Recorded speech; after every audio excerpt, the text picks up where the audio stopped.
Hello, everybody. Welcome to the Relatable Radio Hour with me, Dr. Green. Thank you so very much for joining. Tonight, we are going to have another great topic and a great guest, great discussion. We talk a lot about individuals accomplishing goals and, going through their life journey. Maybe it is easy because you know exactly what you want to do, and sometimes it's not so easy. Well, tonight we're going to talk to an individual who seemingly has walked into a journey that is right up his alley and just has a beautiful story that kind of illustrates to where he was and where he is now and how it has just really benefited him.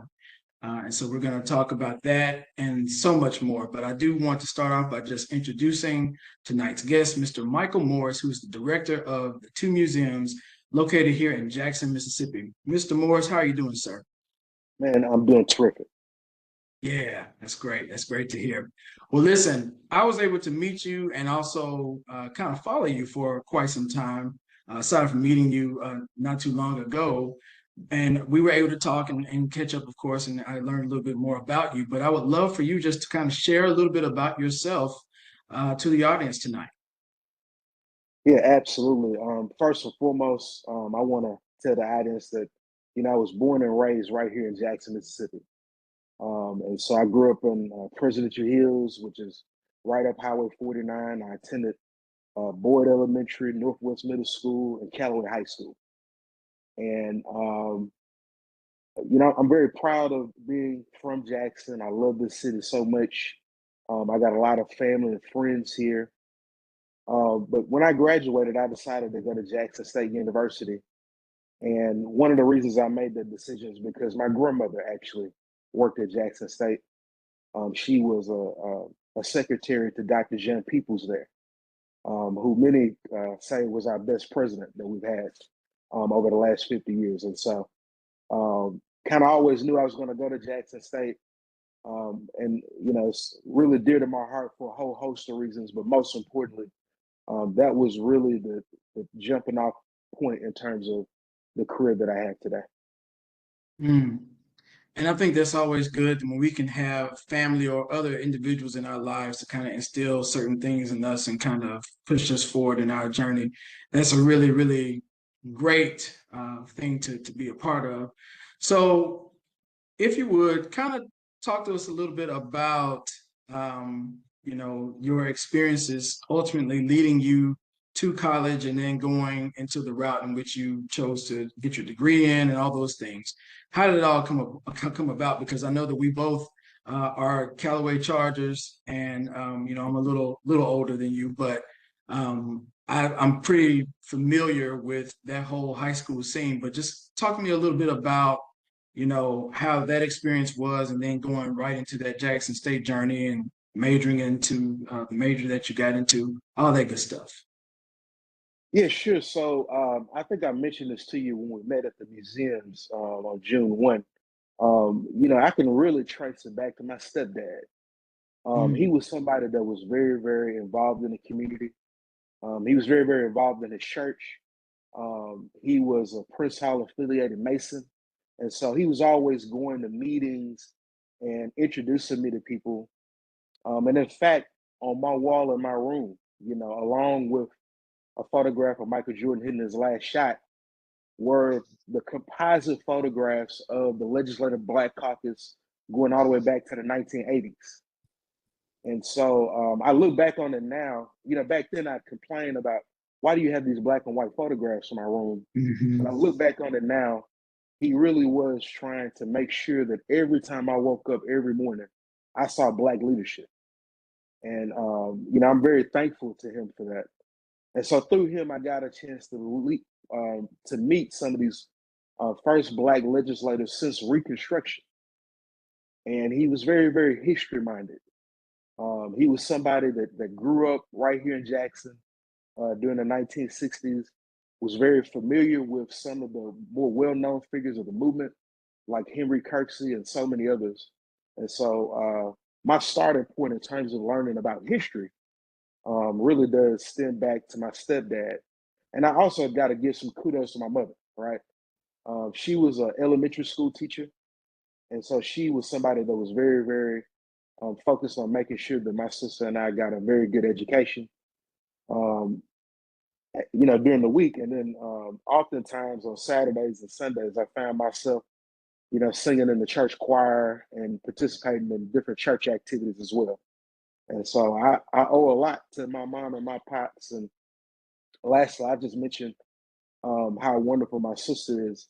She was somebody that she went to Xavier University, but she's somebody that I consider, my best friend. And so, the both of us have really been cheering each other on in terms of the careers that we have today. A teacher that really stuck out for me when I was at Callaway was his name was Mr. Willie Brady, and he taught us world history. I don't know if you took Mr. Brady, Dr. Green, but he taught world history and really did bring World War II to life for me. And but another aspect of his teaching style was the fact that he had a real great sense of humor, and so that's something I kind of tried to take with me throughout my life, is to not be so serious. And luckily, today, he's retired from Callaway High School, but he spends a few hours a week volunteering at the museums, talking to students and visitors there about history. And so, yeah, he really did give me this sense that not only could you learn about a complex topic like World War II and be able to explain it to knucklehead 11th graders like myself, but then you can also have fun doing it. Um, and when I got to Jackson State, I was actually majoring in computer science. But again, it was when I took a world history class by a lady by the name of her name was Professor Bonnie Gardner, and she was somebody that really challenged me during the class, even though I wasn't a history major yet. She pretended that I was, and ended up changing my major to history, and joined the history club. I was the vice president of the history club.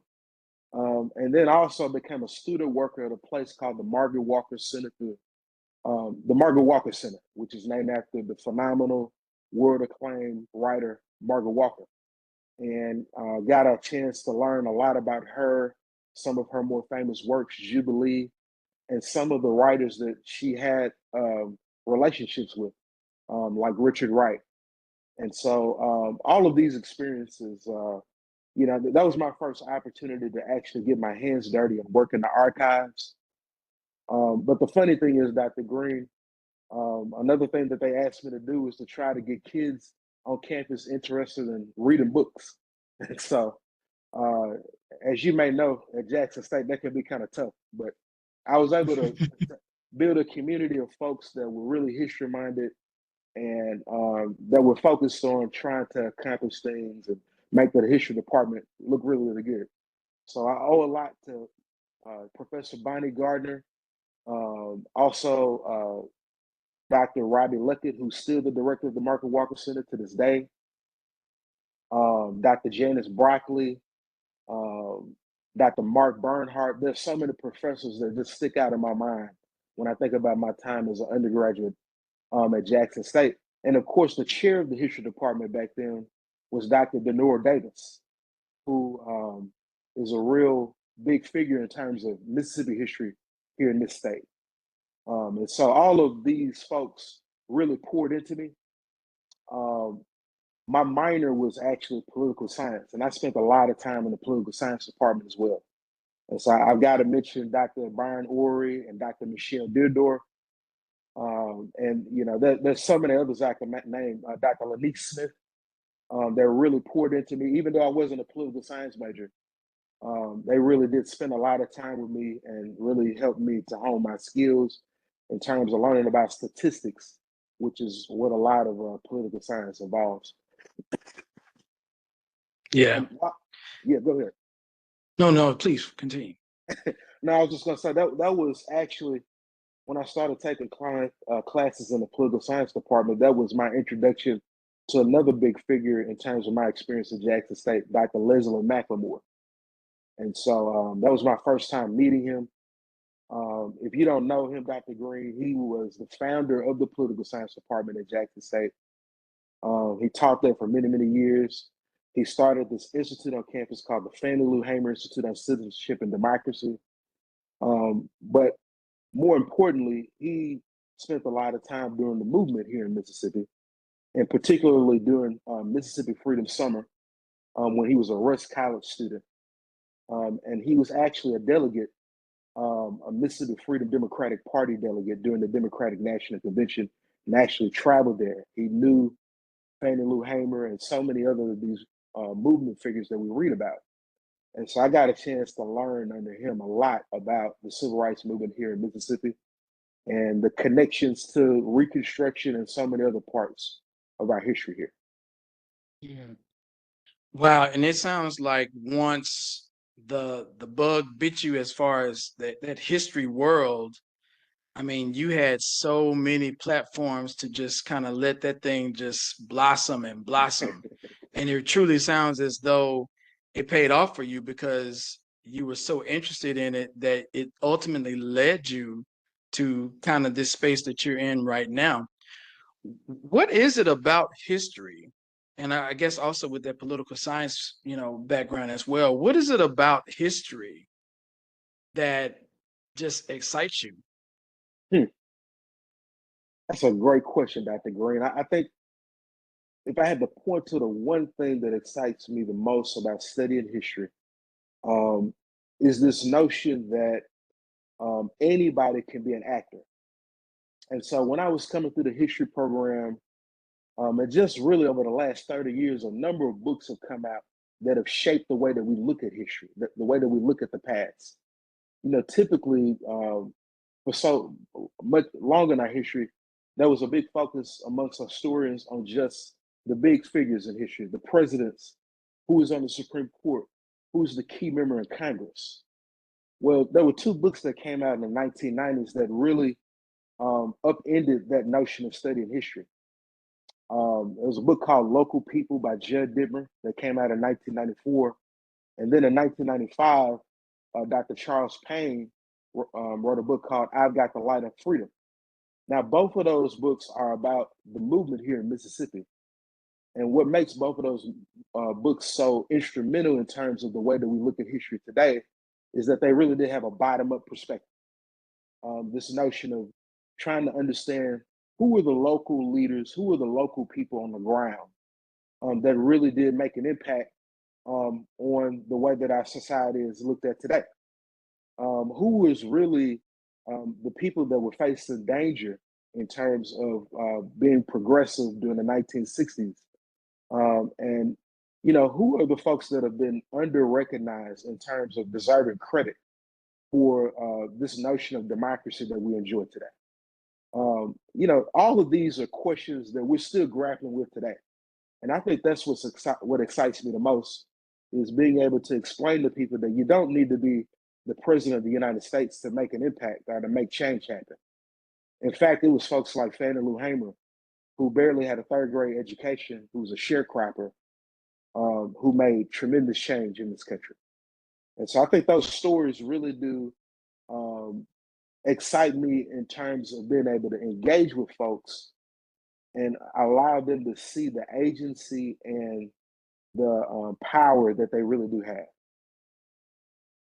So would you say that just kind of being immersed in particular, the book and the contents that you read in that book, it kind of narrowed you into the world of history? Yeah, I would say so. And I would say there's a host of other books that I can mention that kind of go along those same lines. As I was talking, I was thinking about a book that Eric Foner wrote. Um, Hmm. the title of it is Reconstruction, and it came out in 1988. I was born in 1988. But what I later learned is that that book really did revolutionize the way that we look at the Reconstruction era in this country. Because again, he's using this notion of bottom of history to kind of look at the ways in which ordinary local individuals, and especially African Americans during the Reconstruction era, really did make some tremendous contributions to our country. Um, and so, yeah, that book sticks out when I think about, what really excites me about history. I think the thing that really gets to the heart of it is this idea of challenging the the prevailing wisdom on what happened in any particular era. And so, for example, we're going to be commemorating the 20th anniversary of Hurricane Katrina next year, and Wow. I'm looking forward to really putting on some dynamic public programming that's going to focus on local voices, particularly from the Mississippi Gulf Coast. But Dr. Green, I'm sure you were around when Hurricane Katrina hit here in Jackson. We've got some stories that we can tell as well. And so, again, this notion of everyday, ordinary folks having a story to tell is something that really inspires me in terms of learning about history.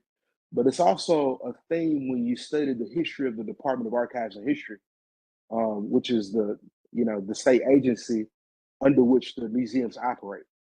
There are individuals as far back as the 1970s. An individual by the name of Patty Carr Black comes to mind, who really did have this notion of going out into communities and talking to the ladies that made quilts, and talking to individuals that made their own instruments, but were some of the greatest blues musicians people had never heard of. Mm. And in many ways, she was somebody that really did, um, expand this notion of how the department collects in terms of artifacts, and who are the individuals that the department need to be seeking in terms of trying to get their stories. And so, going all the way back to the 1970s, I have to mention folks like Patty Carr Black who've been able to do stuff like that. Mm. And as you were just kind of talking, I mean, I can hear just the passion that you have in history. And then, of course, with us both being from Jackson, Mississippi, and I'm sure that you probably know some really just eye-opening experiences, more so than I do, especially in the line of your work working with the two museums, which is chronicled around Mississippi. So there's so much history steeped in that alone. But when you think about uh, you know individuals that are in Jackson now, living in 2024, and you think about some of the stories and some of the history that you've learned about this particular area, um, what's something that you've learned about our city or things that happened in that time, way back when, that you wish that people would know about our city? Because a lot of times when people know that I'm from the South, first off, the South, and then Jackson, Mississippi in general, of course, they have these ideas about what Jackson would be or what Mississippi would be. And so they know what they see on TV, and they know, what it is, stereotyped to be. But when you think about some of the things that you've learned about Jackson, what's something that you wish people would know more about? Ooh, that is a good question. Well, what comes to my mind, and this might be a little too in the weeds, but and if I get something wrong, I hope Dr. DeAndre Orr is watching so that he can correct me. But you know, there, our city council, the makeup of our city council, is something that is relatively new in terms of the history of Jackson. Hmm. And there are connections between the way that our city council is set up, and I mentioned the Mississippi Freedom Democratic Party earlier, the work that they did back in the 1960s. And so, one of the big, a lot of the change that we see in terms of Mississippi having the most black elected officials in the country, and et cetera, came about due to lawsuits. And so, Mm. one big lawsuit that took place was in 1965. Peggy Jean Connor, who was a businesswoman from Hattiesburg, Mississippi, sued the state in terms of redistricting. And so, that lawsuit turned into Connor v. Johnson. It took 11 trips to the Supreme Court before her and the other litigants were able to achieve victory. And so, when they became victorious in 1979, we had more blacks in the legislature than ever before since Reconstruction. Um, well, one of the litigants on that lawsuit, Connor v. Jensen, was a guy by the name of Henry Kirksey, who I think I mentioned earlier as well. Hmm. Well, in the 1980s, he sued the city of Jackson under the same issue of multi-member districting. That was the issue that Peggy Jean Connor, that's eventually what the Connor v. Jensen lawsuit turned into. Well, Was I appreciate you sharing that because I did not know that that was even a thing, just the lawsuits and the amount of work that went into that. So with that being said, how did the city council kind of come to be? Because that's, something that we see pretty commonly now. It's kind of a thing. So when after all those lawsuits, when did the city council kind of get into play? Yeah, I think right around 1985, and keep this in mind, I Okay. left this out when I was explaining, there were no African Americans on the city council. And so as a result of this lawsuit, putting into place single member districts, I believe there were two people that were elected to the city council, to the Jackson City Council in 1985. And today, I believe that we have a majority African American city council. Um, but like I said, that would have never happened if it weren't for that lawsuit that Henry Mm. Kirksey filed. Another interesting thing about the city of Jackson that a lot of folks don't know is that Henry Kirksey went on to be one of the first African Americans in the city to run for mayor. And so in 1993, he and Harvey Jensen and a host of others actually challenged the incumbent mayor at that time to become the first Black mayor in the city of Jackson. Um, you know, and ultimately that led to Harvey Jensen becoming the first African American mayor in 1997. And Hmm. so, yeah, Henry Kirksey is somebody that is just keeps popping up throughout history in terms of our state, but specifically in terms of the history of the city of Jackson. It's the same Henry Kirksey where they named the school after? Yes, absolutely. Henry Okay. Kirksey Elementary School, right I behind think it's a Callaway. middle school. It's right Henry across Kirksey from Middle North School. Jackson Elementary. That's it. Yes. Hmm. Okay. Mhm. It's named after him. Wow. Wow. Wow. Wow. Yeah, and I know that there's just so many other interesting tidbits that you can share as it relates to just Jackson's history and Mississippi's history. Um, what's something that you try to share with younger individuals like children that are in elementary school and middle school as they are coming of age and not really knowledgeable of this history thing because um when you walk into that civil rights portion of the museum that you are the head honcho of so many eye-opening experiences. But like when you're just kind of talking to younger individuals who just may not know, especially Black individuals, may not know a little bit about the history, what's something that you tend to always, bring to the forefront in those conversations? In many ways, and I'd say this about both of our museums, the importance of learning history is so that you have context for the situation that you're currently living in today. And what we want to do is arm young people with the tools to be able to be good citizens. And so, what I try to remind young people when I talk to them is the importance of doing the basics, the importance of serving on juries. We can't overestimate our. There's no way to that we can over magnify the importance of serving on juries and the importance of voting, of course. But what it means to be a good citizen is so much more than being a registered voter. It's also being somebody that's engaged in your community in all kinds of ways. I encourage young folks to volunteer. I encourage young folks to develop some sense of pride about the communities that they're from. Because as I always tell them, if you don't develop a sense of pride of where you come from, who else is? Hmm. Um, and then another thing that I think is important for young folks to do is to have conversations with some of the elderly folks in the family. a lot of the work that we do at the Department of Archives and History is around genealogy. Hmm. And something I really deeply believe is that if more younger people understood, where they come from in terms of just their immediate family, and understood some of the contributions that some of their families may have made, whether it's being a great teacher or being somebody that just took care of their family.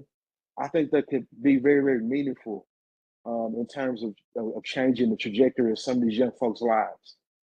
And so I encourage them to go and talk to the grandfather, the great aunt, about their family history, about what their family story is, because there's a reason why you know these big movies about X-Men and all of these Marvel characters, these Marvel movies do so well.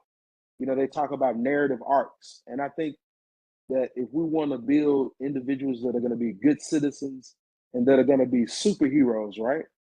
They need to understand what their narrative arc is.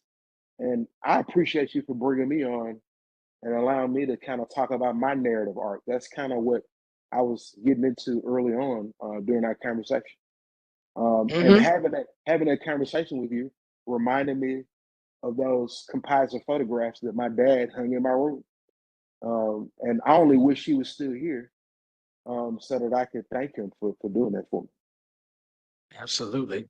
And he instilled so much into you, and I'm so glad that you were able to just kind of acknowledge that just in that moment. And of course, thank you so very much for sharing all that you've shared so far. Um, and you kind of paralleled some things that you would kind of tell to individuals, the youth, so to speak, as to kind of what you kind of grew up to doing. You mentioned how your stepdad would have you to be involved and do these things, and to kind of have that eye of just like being aware of what's going on, being conscious of what's going on. um, as a kid, sometimes we don't want to do that. We don't want to listen to those things, and we don't want to participate in those things. But it was probably something that you saw that was pretty beneficial to doing that. Like, what do you think it was that allowed for you to be so heavily used at such a young age, to, be more involved and to, be more conscious? I know that you talked about your stepdad, but I mean, you had to have some type of wanting and desire to do it. What do you think gravitated you to doing that? So I got a two-part answer to this. I think one part of it is, in many ways, I didn't have a choice. So I got this running, joke, I guess. On Saturday mornings, I had two choices.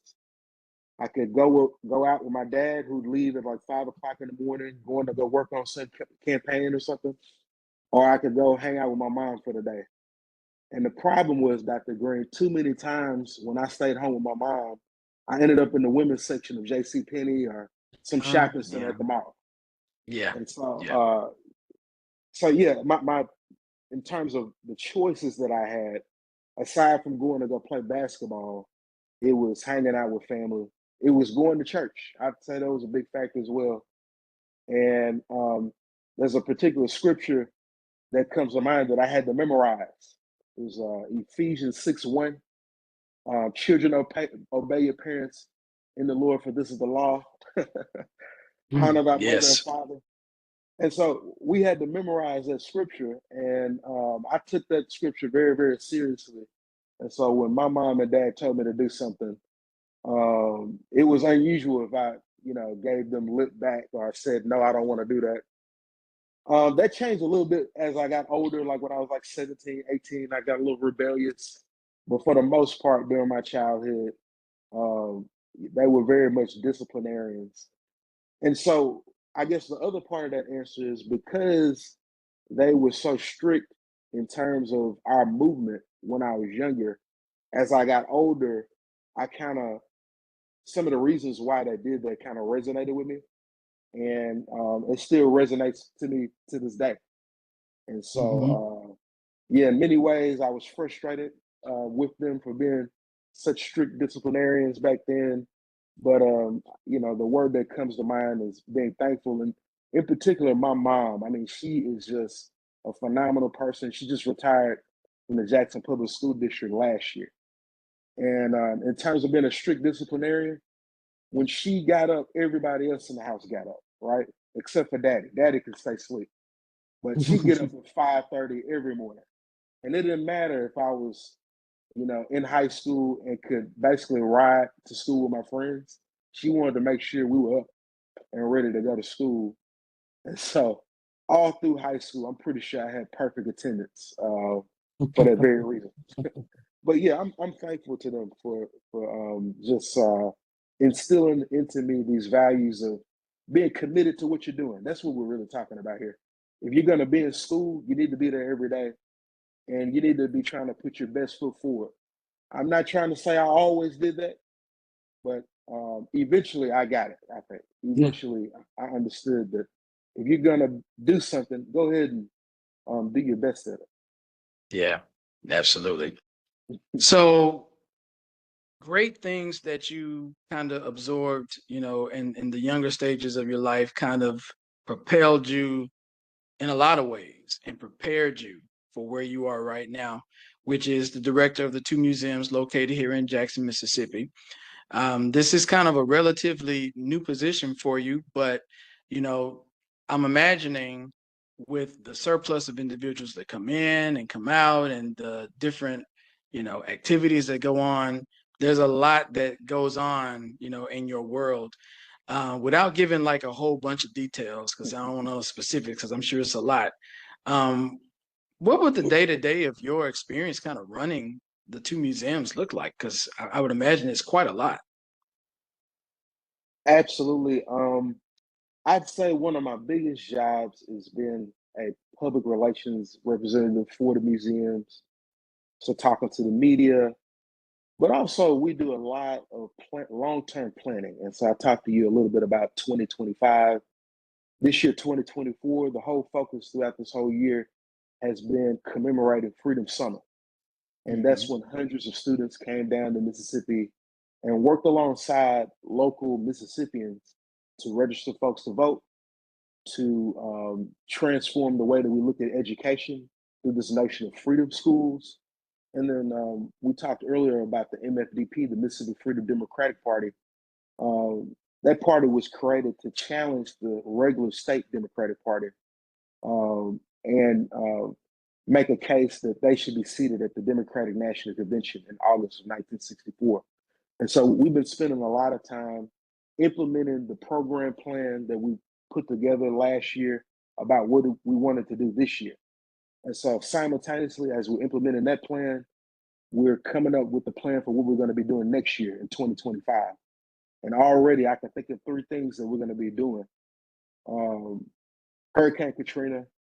Next year is going to be the 60th anniversary of the Voting Rights Act.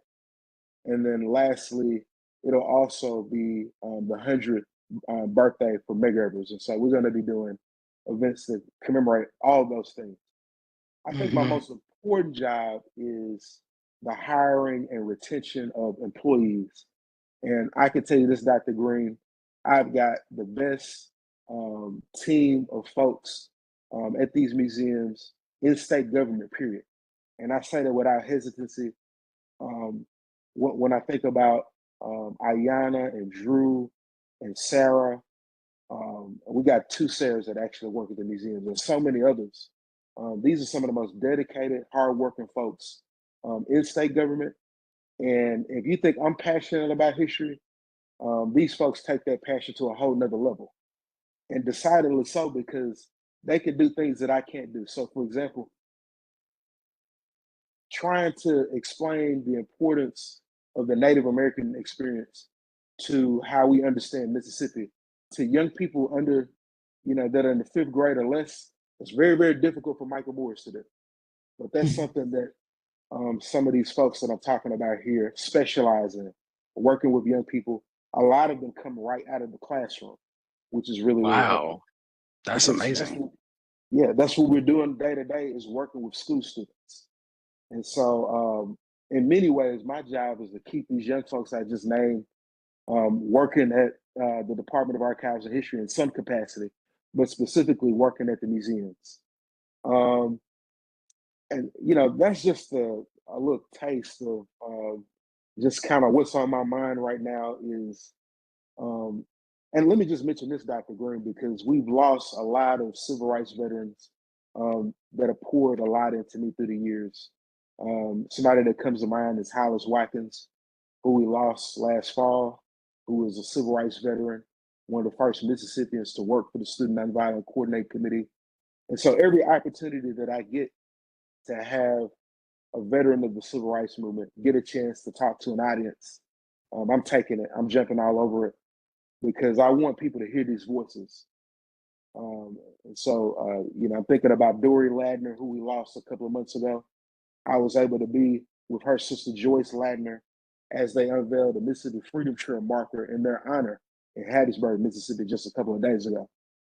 Because I feel like that's one of the benefits of my job is getting a chance to spend time with these folks that have made major contributions to our world that we enjoy today. That is so fulfilling. Yeah, absolutely. Absolutely. And I just realized that, I went in full throttle, just expecting for my listeners to know what the two museums is in Jackson, because we're both from Jackson. I'm just thinking like, oh, Right. Jackson. But for people who are listening that are, not in Mississippi, kind of give us a backdrop of what the two museums is and what the mission of it is, to for anyone that goes to visit it. Absolutely. So our Museum of Mississippi History um, and Mississippi Civil Rights Museum are two museums that were built side by side. And actually, they have a shared office space. They share a museum store. They share a cafe. And both of these museums opened on December the 9th, 2017. The Museum of Mississippi History explores all 15,000 years of Mississippi history, um, all the way back to the Native American experience, as I mentioned earlier, all the way into today. And so that museum is very, very important because it's our state history museum. Most states have a state history museum, and our Museum of Mississippi History serves that purpose. One of the coolest artifacts you're going to see in there is this 25-foot long cypress tree canoe that was made by Native Americans that really do demonstrate the means of transportation during that time. It's 500 years old. It's the largest artifact in the Museum of Mississippi History, and it's the first artifact that you see when you get in the Museum of Mississippi History.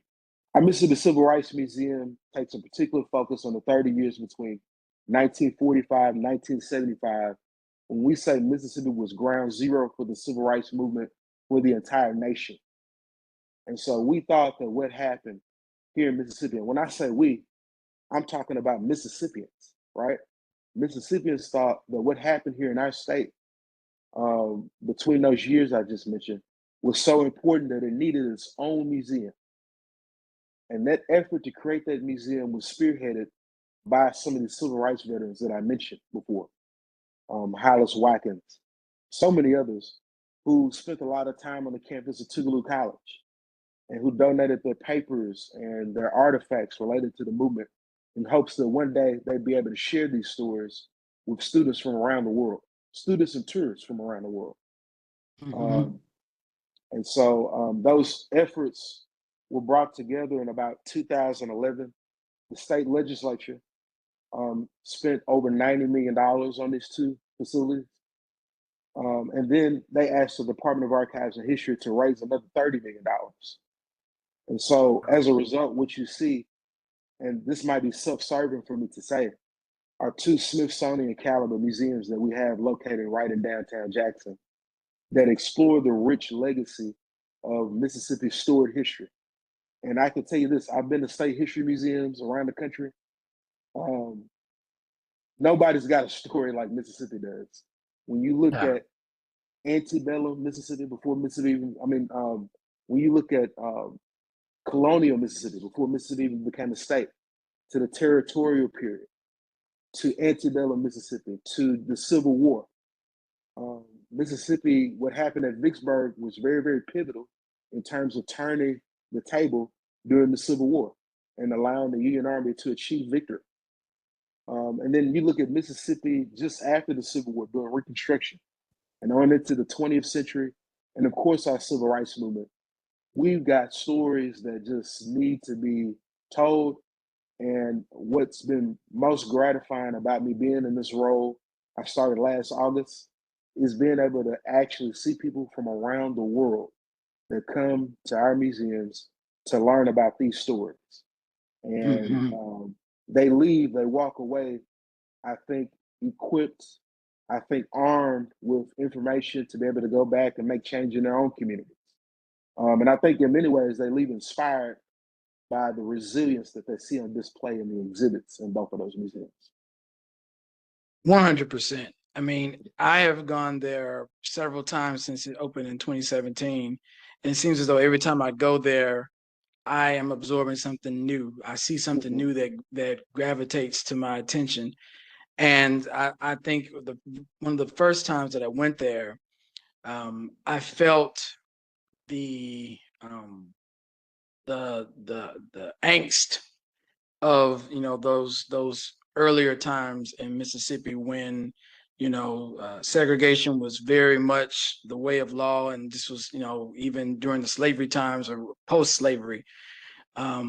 There's just a feel that like when you go into it, it's kind of tight, it's kind of uncomfortable, and it's also just visual images that you can never really get out of your head, and just such of that resiliency that you spoke of, Mm-hmm. and then just the pictures and the comments that you see about individuals seeing a hanging.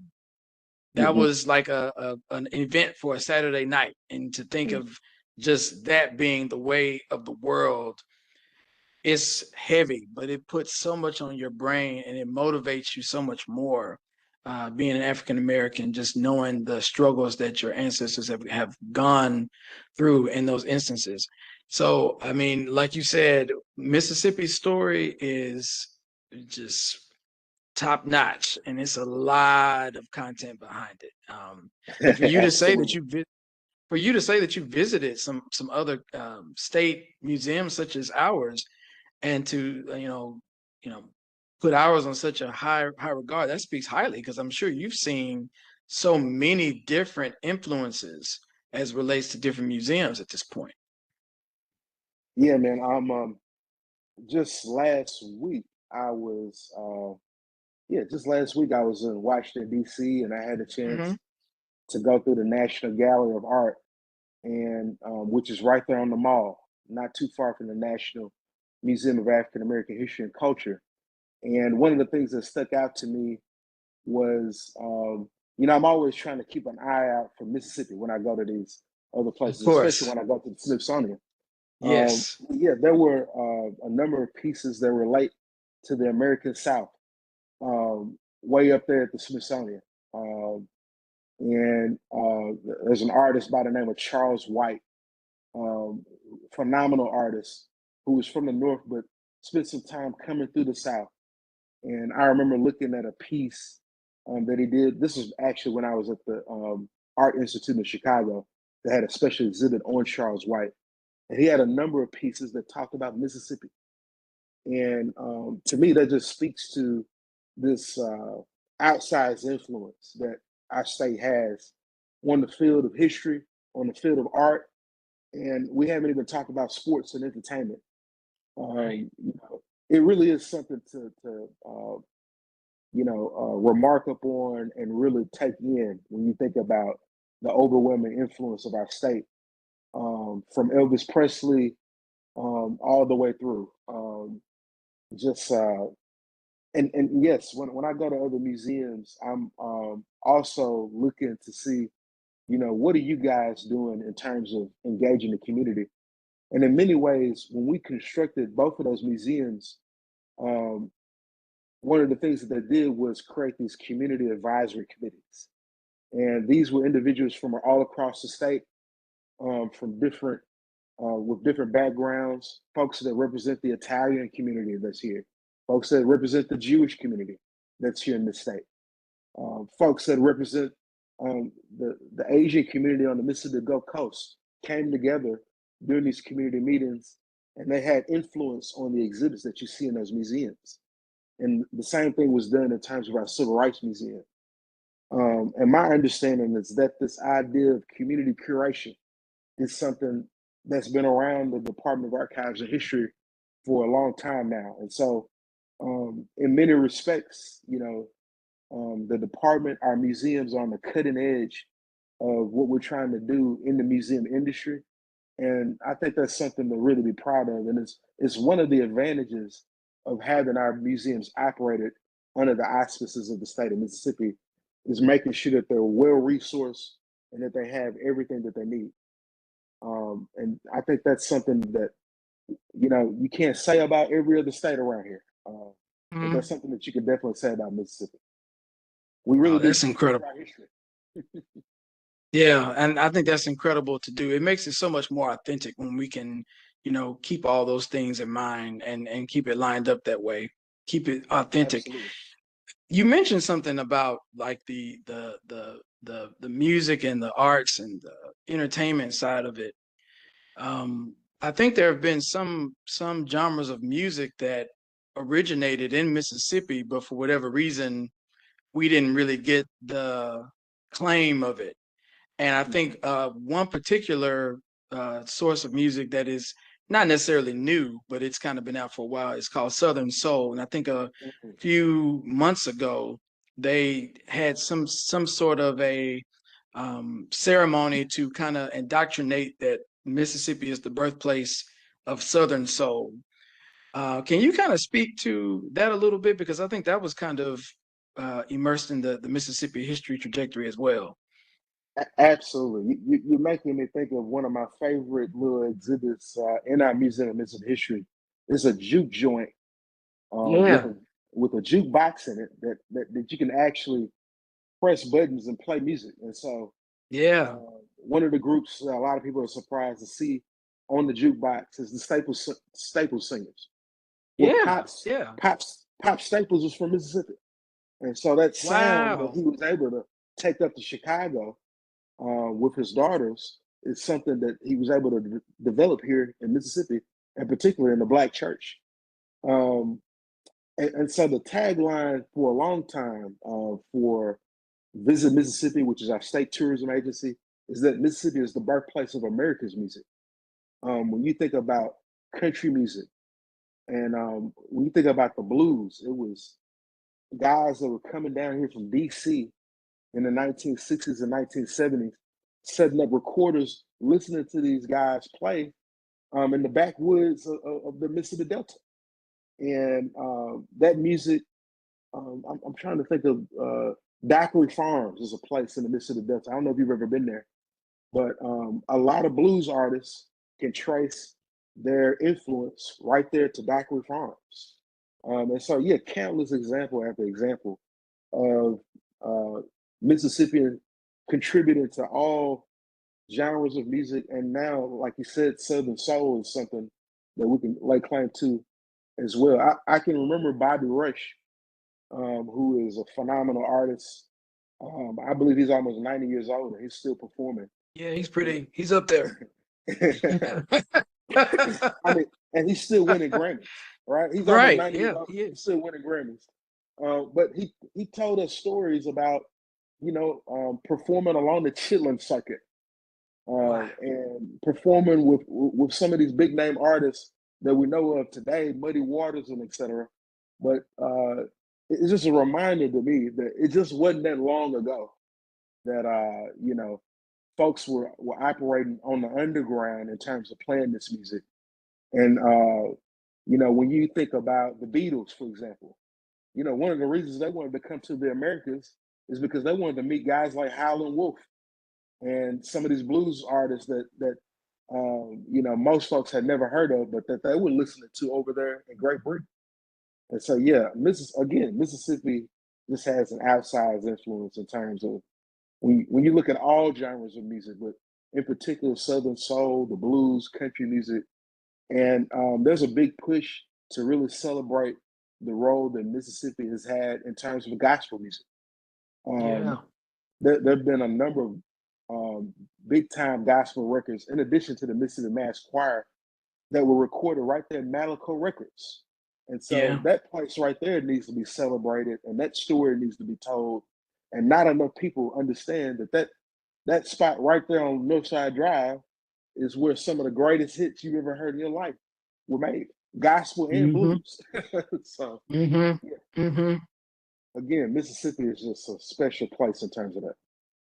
So why do you think we didn't get the credit for those other genres of music? What was the reason that it wasn't credited? Because it's pretty evident that blues definitely was originated in this area and country music as well, but it seemingly got its blueprints in other areas. Yeah, I think some of these artists moved to places like Memphis, and they Yeah. moved to places like Chicago. And I mean, I see this today, with some of the artists um, that are actually from Mississippi but moved to like Atlanta and et cetera. So, for example, Rick Ross is actually from Mm-hmm. Mississippi, but he lays claim to some other place, right?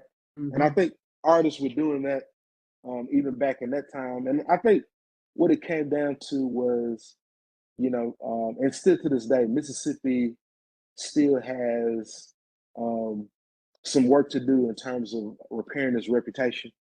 Um, Too many people, especially when I go out of town, still have a view of Mississippi that's been stuck in the past. Um, they still have a view of Black Mississippians that's from the 1950s. And I try to remind them that that's not the case. First and foremost, I'm a great example of this. I wouldn't be the director of the museums if first of all, there wouldn't be a civil rights museum at all if we were still back in the That's right. 1950s and 1960s. And in many ways, the existence of our civil rights museum is a movement achievement because, like I said, it came into existence um, out of the efforts of some of those civil rights veterans. Mm-hmm. Um, and so I'm saying all that to say we've done a lot in terms of making progress in the state. I think we need to acknowledge that. I think it's important to acknowledge that. I think changing our state flag in 2020 was Mm-hmm. an excellent step in the right direction. I'm proud of the fact that the Department of Archives and History was involved in that particular transition to a certain extent. And I think things like the Mississippi Freedom Trail, they're putting up markers all across the state to recognize the contributions and importance of the work of some of these civil rights veterans like Joyce and Doherty Latner down in Hattiesburg. And then our Mississippi Blues Trail. I think and this emerges of this Mississippi Country Music Trail. Um, I think these are ways in which our state is grappling with our past, but Mm-hmm. also celebrating some of um, our best attributes. That's something I can remember my mom always telling me when I was coming up is don't accentuate your negative attributes, accentuate your positive attributes. And so Positive. Mm-hmm.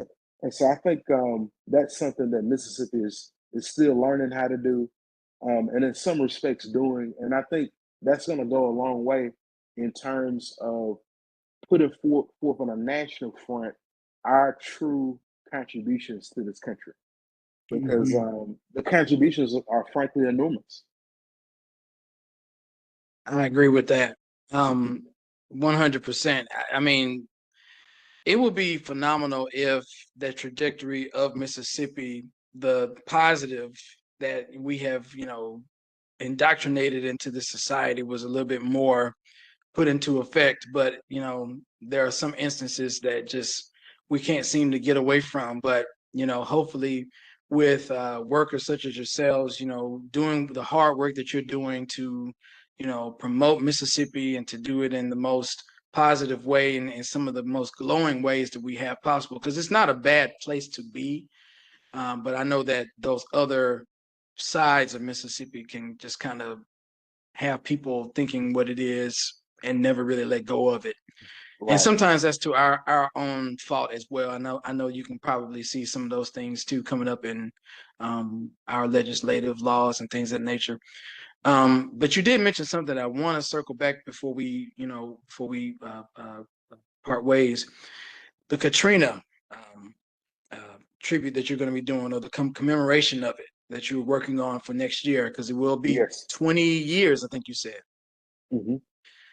That was a crazy time. And I was involved, but I was loosely involved because actually during that time I was working on my master's at Mississippi State. So I wasn't in Jackson when everything was going on, but a lot of people thought that, it was just Louisiana, just that New Orleans area that, kind of saw the bulk of the Katrina. But as you can remember, Mississippi and Jackson were heavily, heavily impacted by it as well. So when you are working on this commemoration, what are some things that, you would like to highlight during that time? Because it was a lot going on during that time. Well, first and foremost, I want your audience to know that if you have stories that you'd like to share with us about your experience during Hurricane Katrina, I'd like for them to reach out to me. We're actually working, putting the finishing touches on an exhibit that we're going to have up commemorating Hurricane Katrina next year. Um, and like I said, I do want to do some public programming that, like you just said, Dr. Green, expands our understanding of Hurricane Katrina and really does shed light on what happened here in Mississippi. Because as you just said, there's some photographs that we have in the state archives that I've looked at, where some of our state archivists basically went down to the Mississippi Gulf Coast not too long after Hurricane Katrina hit in hopes of salvaging papers at courthouses and libraries. Um, a lot of people don't think about this, but what's in your local courthouse is just as important as what is in the state archives. Those papers, those documents, really do document the past in each of those particular counties. And so, like I said, our archivists are running down to the Mississippi Gulf Coast, putting their lives in danger in many ways to Mm, salvage these papers. And one of our archivists had the presence of mind. He's one of our photograph curators, actually. So it's kind of natural for him to have the presence of mind to take photographs of what he was seeing. And what you see is the real dilapidation and ruin and destruction that Hurricane Katrina made as it made its way past the Mississippi Gulf Coast. And it really is, it really does. Those photographs give you a sense of mm, just how traumatic that moment yeah, was, yeah. not just to the people of the Mississippi Gulf Coast, but to the entire state. And Hmm. then I'm thinking about, so I definitely want to document that. And we're having conversations right now with some of the communities down there on the Mississippi Gulf Coast. And in fact, I hope to get down there sooner than later so that I can start having more conversations with folks down there. But I'm also thinking about the experiences of folks like me here in Jackson, who I can remember losing power for 7 days. And I can remember struggling to have clean water. We were on boil water alerts. Um, and I can remember some of the activities that we engaged in to pass the time. And this was just before cell phones became a real Hmm. thing. And Hmm. so we were really dependent on landlines. Um, and on top of all that, I was going into my senior year in high school. And so I would love to capture some of the stories of some of the individuals that came up from New Orleans and moved to Jackson to complete their senior year at Callaway. So Mm. yeah, there are a whole host of different ways I want to look at that experience of Hurricane Katrina. And ultimately, yes, I do want to celebrate the fact that um, I thought that there was a time where a lot of Mississippians kind of came together and understood that we're one state, and no matter what part of the state you're from, if one part of the state is hurting, we're all hurting. The only other example I can think of that comes close to what it was like during Hurricane Katrina is what just recently took place in terms of the tornadoes that ripped through some parts of the Mississippi Delta. I'm blanking on the name of that town, um, but yeah, I think when that tornado came through that town, you saw a lot of Mississippians really come together. Another thing I can remember in terms of Hurricane Katrina is the fact that my mom thought it was really, really, really important that me and my sister go down to the fairgrounds and volunteer. And I can remember volunteering Mm-hmm. alongside David Banner and so many other folks that thought it was just important that, we had it bad, but not as bad as these folks that are coming up from the coast. And so we spent a great deal of time doing that. So Mm-hmm. I'm excited about Yeah. what we can do in terms of telling those stories. Yeah, I'm excited about seeing that because, you know, time just passes by so swiftly, and I just can't even believe that that was almost 20 years ago that we're embarking Yeah. that. So I'm excited to see that and just I mean, it was a terrible time, but just to relive, just exactly how traumatic and impactful it was to this state. I'm looking forward to that. What is one word, Mr. Morris, that describes who you are?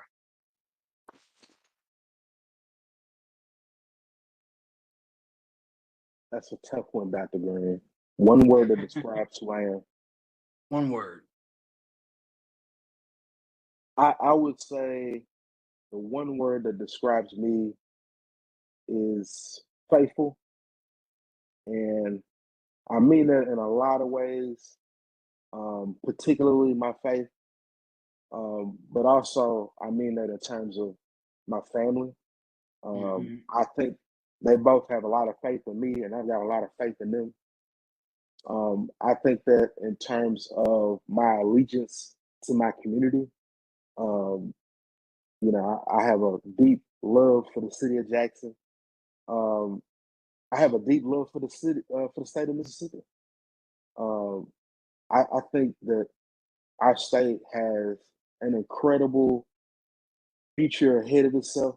Um, I look at some of the young people that come through the museums, and I'm inspired by their imaginations and the way that they can see a state that I don't see right away. But I have faith in them that they can lead us to the promised land, so to speak. And so I think I don't know why that word popped in my head when you asked me that question, but I think that's the word of the day for me. And maybe it's because I went to church yesterday and I'm still kind of feeling it. I'm not entirely sure, but yeah, faithful is the word that comes to my mind. Well, as we learn in school, the first answer is always the best choice. So that's what it was. That's what Right. it was. That's what it was. So, Mr. Morris, Mr. Michael Morris, thank you so very much for joining our show tonight. I know that a lot of the listeners got a lot of nuggets from your journey, what you have experienced, what you're currently doing, the work that you're putting in. I know that a lot of people got a lot of encouragement and inspiration from it. So, thank you again for that. You did mention people getting in touch with you to share their Katrina stories, and I'm sure that people would like to know more about the two museums as well. So if people wanted to, kind of be immersed in that world, what's the best way for them to reach out or to, connect somehow? Well, first, let me say this, Dr. Green. The town that was horribly devastated by a tornado last year, Rolling Fork, Mississippi. I just Rolling wanted to Fork. put that out there. Yes, yes, Rolling Fork, yes, it Mississippi. was. I forgot Yes. to mention that. Made nationwide news. It sure did. Rolling Fork. Absolutely. Absolutely. Mhm. So shout out to the people of Rolling Fork. Um, Absolutely. if people want to connect with the work that we're doing at the museums and at the Mississippi Department of Archives and History, you can follow our Mississippi Civil Rights Museum on Instagram, on Facebook. It's at MS Civil Rights Museum. People can learn more at mscivilrightsmuseum.com. They can learn more about the work of the department at www.mdah.ms.gov.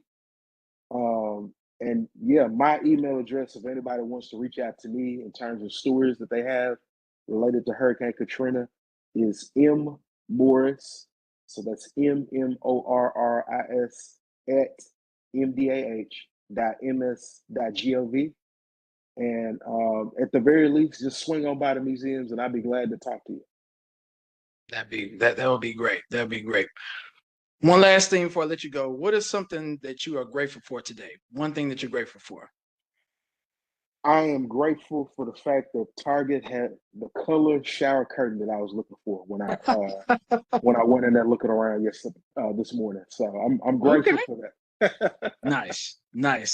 Man, I would say, it's one of these hot, humid days. I mean, not like that's uncommon in the summer, but I'm just grateful for the air conditioning, man. I'm grateful for air Just conditioning. it's hot. I'm with you It on is that, hot, brother. ladies and gentlemen. If you have never experienced a Mississippi summer, you don't want to. It is not for the faint-hearted. We have to really indulge it and love it to be here. So I'm grateful for that. Luckily, our museums have some of the best air conditioning in the city. I guarantee it. It's literally cold Yes, in there. So stop by the museums if you're getting too hot out there. it is a very good place to go to learn and to stay cool. You're absolutely right. 100%. Well, again, thank you so much, Mr. Morris, for joining us on our show tonight. For everybody listening, please come back again next week. We're going to have another topic, another just amazing guest.